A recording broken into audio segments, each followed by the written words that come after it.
জামায়াতে ইসলামীর সাবেক ভারপ্রাপ্ত সেক্রেটারি জেনারেল জনাব ATM Azharul Islam is an innocent man.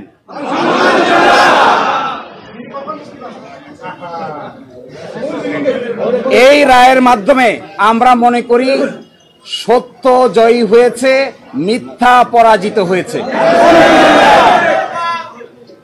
Truth prevailed and falsehood defeated. জামাতের এবং বিএনপির 6 জন শীর্ষস্থানীয় নেতৃবৃন্দকে মৃত্যুদণ্ড কার্যকর করা হয়েছে।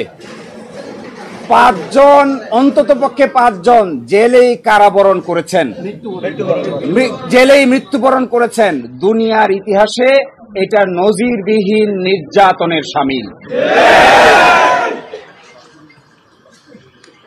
জনাব এটিএম আজহারুল ইসলাম সাহেব সৌভাগ্যবান, তিনি ন্যায় বিচার পেয়েছেন, আল্লাহ তাআলা তাকে বাঁচিয়ে রেখেছিলেন। তাই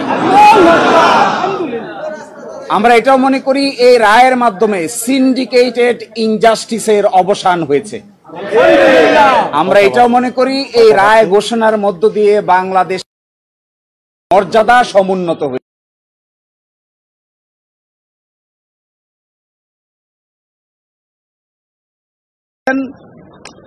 অতীতের রায়ে বাংলাদেশ সহ এই ভারতীয় সাবকন্টিনেন্টের ক্রিমিনাল বিচার ব্যবস্থার পদ্ধতি চেঞ্জ করে দেওয়া হয়েছিল, এটা ছিল সবচাইতে বড় ভুল। আরো বলেছেন, আদালতের সামনে উপস্থাপিত সাক্ষ্য প্রমাণ অ্যাসেসমেন্ট করা ছাড়াই জনাব এটিএম আজহারুল ইসলাম সাহেবকে ফাঁসি দেওয়া হয়েছিল। এবং আরেকটি ইম্পর্টেন্ট কথা বলেছেন যে পৃথিবীর ইতিহাসে এটি একটি ট্র্যাভেস্টি অফ ট্রুথ, অর্থাৎ বিচারের নামে অবিচার। আরো বলেছেন, যে সমস্ত তথ্য প্রমাণ আদালতে হাজির করা হয়েছিল অতীতের আপিল বিভাগ তা সঠিকভাবে বিবেচনা করতে ব্যর্থ হয়েছে। ফলশ্রুতিতে আজকে জনাব এটিএম আজহারুল ইসলাম সাহেব কে বেকসুর খালাস প্রদান করেছেন।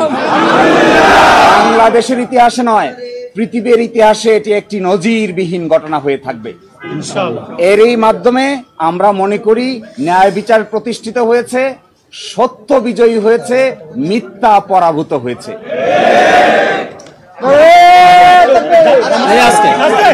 স্লোগান